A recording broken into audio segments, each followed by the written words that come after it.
everybody, it's finally Friday. And I'm not going to hit the road of running, but I am going to let the good times roll because it's Friday and it's the weekend. And last weekend I was out of town, so this week I'm going to lay low because I'm tired. Is anybody else tired? It's Friday. Whew. And if any of you are new to my channel, hello, welcome. On Fridays, I'm on Facebook. So if you haven't found me on Facebook, now is a good time to do so. And you can ask your questions there on Fridays using the hashtag KatieFAQ. I found some, and holy moly, we had a bajillion wonderful, wonderful questions. So so thanks, dudes and dudettes, for all your freaking awesome questions. I have 3 today, and I think they're all very important. So I'll try to get through them in a most concise but yet compelling manner that I can. And I also have a journal topic, so thanks, Megan, for that. And I'll get to that at the very end, okay? So let's get going. Hey, Katie, I got out of the hospital today after an overdose earlier this week. I am feeling more stable now, but I'm scared I'm going to go back to that place. What are some things that I can do to stop myself from getting suicidal? What are things I can do now to stay in a good place?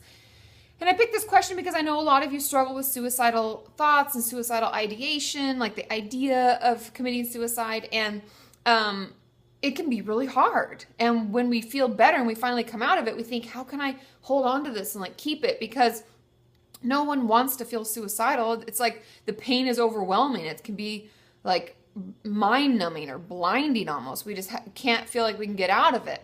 And so I have, 4 things that I would recommend you do. Obviously, there's the number one thing, not part of that 4, but just something that I always tell my clients is make sure you're taking care of yourself, making sure you're eating when you're hungry, you're stopping when you're full, and you're sleeping, you're giving yourself plenty of time to sleep. Those 2 things, drinking lots of water, helping our bodies just be healthy in general can help our minds. So that's something that I always tell my clients repeatedly, and they're probably annoyed by it, but it's always a good place to start.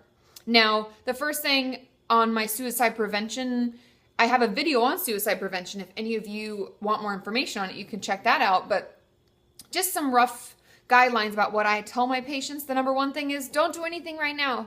Just wait.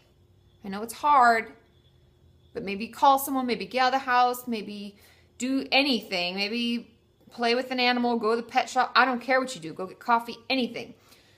Try not to act impulsively. I always tell my patients, like, if you can hang on, if you can just give a call and wait for someone to call you back, if you can give me 3 hours, or if you can give 24, that would be even better. But acting impulsively is what gets us in trouble. If we can just wait on it, try to distract, get out of the house, do something, chances are we'll be able to fight it better. Okay? So that's always the number one thing that I do. Then I made some notes. And then the second is avoiding drugs and alcohol.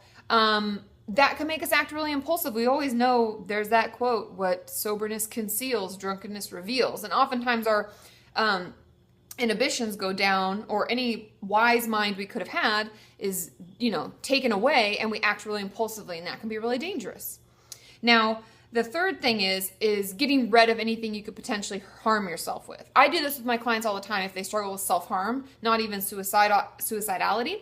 But if you have firearms, if you're stockpiling pills, if you, I don't know what else it is, if you just have a plan and you have all these things that are part of your plan, if you can give that to someone, if you can throw it out, if you can give it to your therapist and tell them you'll come back next time and you'll pick it up, anything. If you have a trusted family member or friend, work on cultivating that relationship. Maybe give them medication to hold on to and tell them to, give you pills every 3 days so they give you 3 at a time or something like that so that you're safer. Because sometimes it helps just have other people helping us fight the urges, because that's what friends and family and therapists and any professional, that's what we're there for, because we care about you.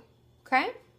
And then the last thing is not to keep these thoughts and these feelings and all this stuff to yourself. Make sure you're talking to somebody. Make sure you're talking to your therapist or your psychiatrist, your counselor, your friend, your family, your priest, your pastor, your whoever it is.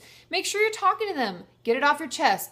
Talk about it more, because we all know the more we hide these things in secret and the more secrets we keep about it, the more power it has over us. But the sooner we shine the light on it and just be like, this is what I'm going through, I'm honest about it, the sooner it will pass and the easier it is to fight those urges. So I hope that those things help. If any of you have things that have helped you fight the urges and keep yourself in kind of that high and happy place outside of the hospital, can you let us know below? Because everybody has different experiences, and I'm always open to everybody's, sharing what's worked for them.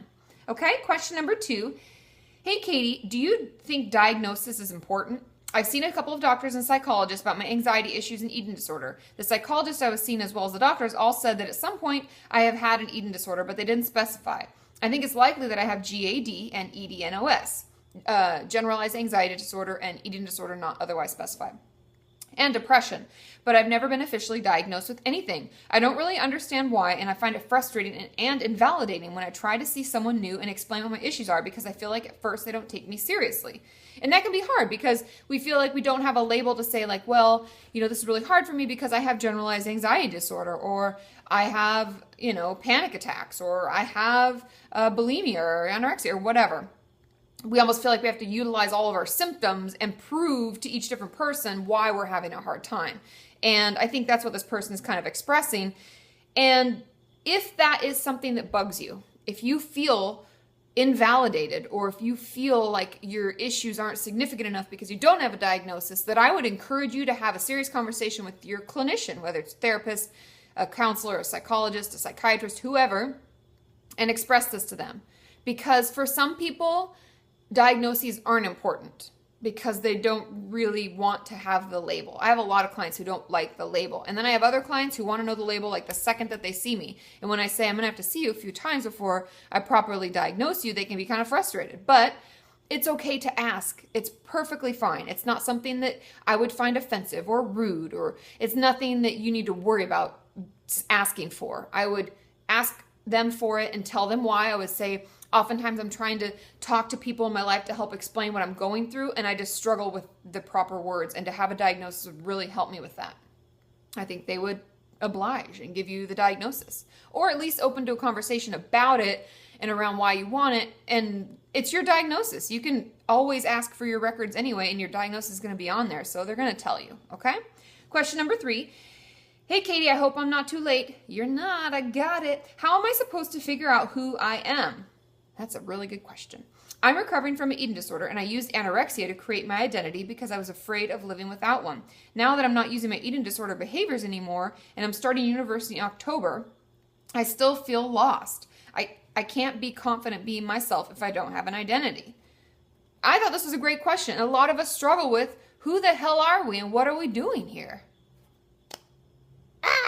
But I think, and you can correct me if I'm wrong, because this is obviously something that will take time. You can't find your identity like, boom, wow, this is who I am. It's going to take time. It's going to take trial and error. It's like all the time that some people have spent growing up and trying things and liking them and not liking them, we have to start doing, like playing different sports, joining different clubs, meeting different people, being in different groups, like maybe do a rush thing for the sorority. If you don't like it, don't join, but at least then you know that about yourself. Check that box. I'm not that type of person, or I am that type of person. You can get active with different like book clubs, or there's a lot of people in LA. I don't know if people do this other places, but they have like secret supper clubs where you get together and someone cooks like fancy meals or yummy stuff for you. Or there could be any number of things that you do. Maybe you go mountain biking. Maybe you go hiking. Maybe you meet up with other girls and you talk about what college is like, and it's like a counseling therapy group. Maybe there's some of those available at the counseling center. There's a ton of things that you can do. But I'd be patient with yourself. It's going to take time. We can't just cram in all the stuff that other people have done over their life into a short period of time, and enjoy the time. That's the most important thing, is enjoying the time that it takes to figure out who you are, because we're all still figuring out who we are.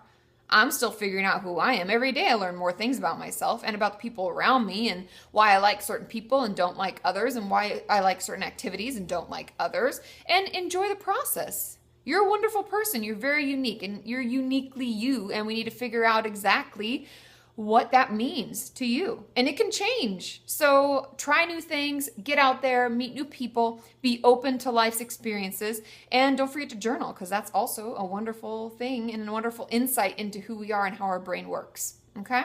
I hope that helps. I know it's a tough one, but stick with it. You're worth it. Okay, journal topic idea. There is a song in the musical Rent, which is amazing, by the way, for which the lyrics go, "There is only us, there's only this. Forget regret, or life is yours to miss." That's a really good one. Now, Megan, who sent this to me, says, I guess it's just about accepting your reality so that you can actually enjoy life. A lot of times when I've been in a rut, this song has made me realize that hating where I am or ruminating on things that are in the past isn't going to do anything, and it's time to move forward because otherwise I'll miss out on all the good times. And I love this. So take the video back, listen to it again, and journal about what that means to you. Have a wonderful weekend. I'll see you all on Monday, and on Tuesday I'll be on Tumblr, so ask your questions there. Bye!